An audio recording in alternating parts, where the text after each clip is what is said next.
बहुत से लोगों को है बहुत सारा कंफ्यूजन कि कच्चे केले की सब्जी को कैसे बनाएं कि उसमें वाकई फिश के जैसा स्वाद आए। आपने बहुत सारी वीडियोस देखी होंगी कि केले की सब्जी को ऐसे बनाओ तो फिश के जैसा स्वाद आएगा, वैसे बनाओ तो फिश के जैसा स्वाद आएगा। लेकिन अगर असली फिश का स्वाद चाहिए ना केले की सब्जी में, तो इसे ऐसे ही बनाना। केले को इस तरीके से 2 टुकड़े कर देना, फिर बीच में से इसका पेट ऐसे चीर देना। उसके बाद मीडियम गरम तेल में मीडियम फ्लेम पे थोड़ा सा नमक डाल के इसे डीप फ्राई कर लेना, जब तक कि केले बढ़िया से ऐसे अंदर तक गल नहीं जाते।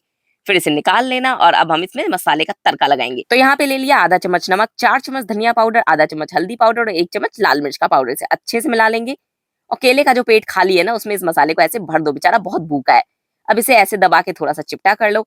वापस से कढ़ाई में थोड़ा सा ऑयल लो और इसमें इस तरीके से सारे केले के पीसेज रखो। गैस की फ्लेम लो कर देना और इस तरीके से इसे उथल पुथल करते हुए दोनों तरफ से बढ़िया गोल्डन कलर आने तक सेक लेना। जरूरत पड़ेगी तो थोड़ा सा ऑयल डाल देना और हाँ, स्पैचुला से दबाना जरूर, तभी लगेंगे ये फिश के जैसे। तो देखो बन गए ना केले फिश के जैसे। तो कहाँ जा रहे हो वीडियो को बिना लाइक किए।